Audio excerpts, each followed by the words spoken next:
Thank you, Fit Food Manila, for sending us this good and healthy Fit Food meal plans. We will be putting their links, website, and details down in the description below. So try out their Fit Food meal plans suitable for your daily healthy needs.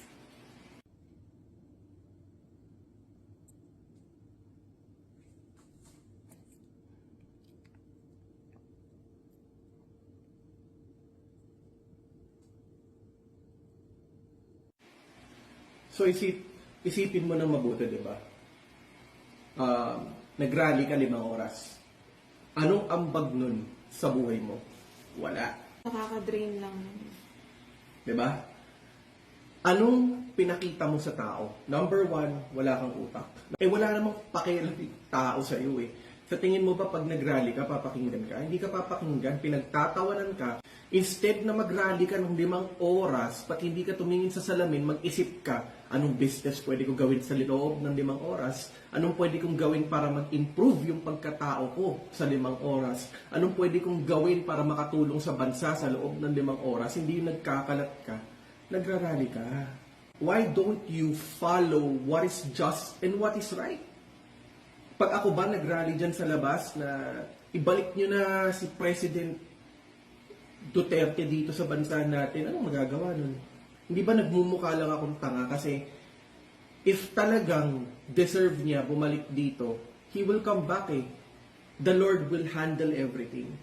If wala siyang ginawang mali, the Lord will save him.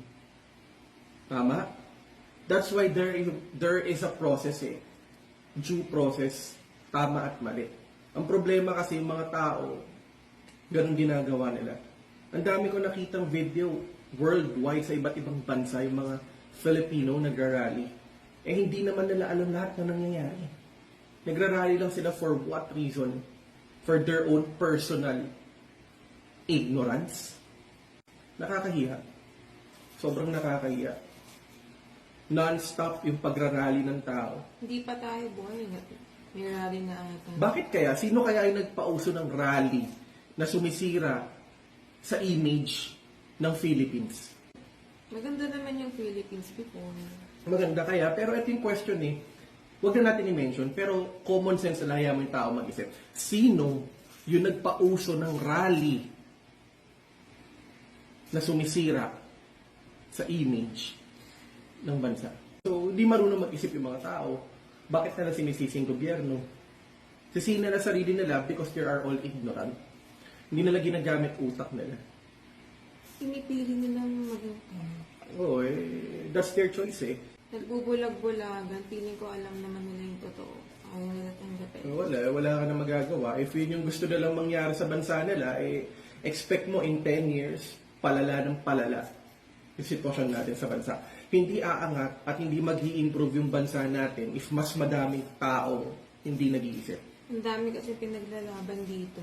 Oo, ano ba yung pinaglalaban nila? Nonsense lang. Nonsense, exactly.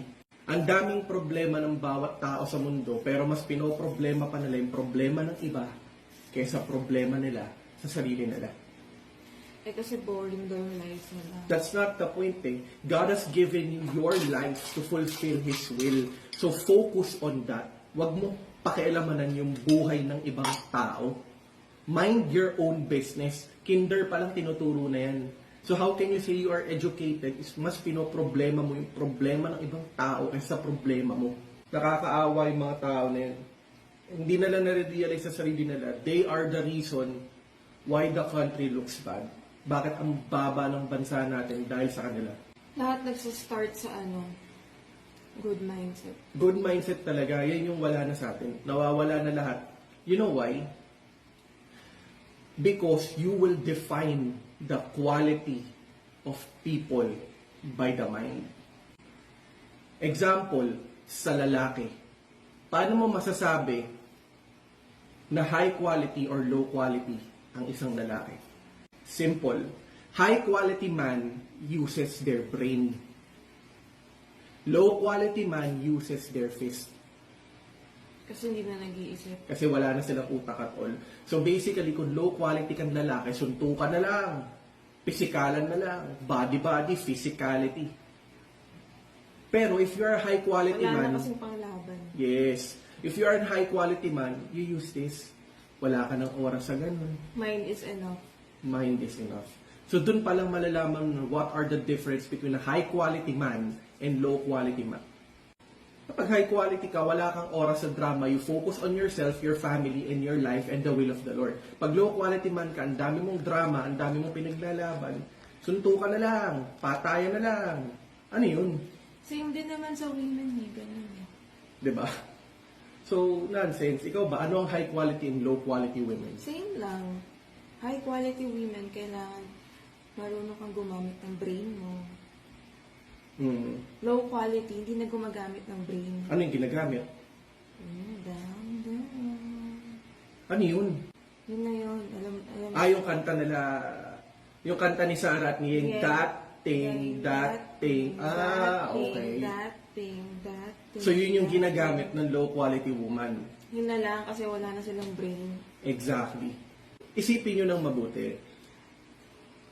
Kung hindi nyo kayang gamitin yung utak ninyo, actually hindi ko kayang i-explain eh. Parang, hindi ba yung utak natin ang reason bakit tayo nabubuhay? Ba't hindi mo ba kayang gamitin? Actually, 9 out of 10, low quality human being. They always use their body and physicality over their brain. Paano mo masasabing educated yung tao? Kailangan ba nakagraduate ka? Hindi. What is the definition of educated? Madaming successful na tao worldwide. Hindi naman sila nakagraduate. Pero masasabi mong educated sila. Ano ba ang definition ng educated? Matinong tao. Matinong tao. Alam ang tama sa mali. Discipline na tao.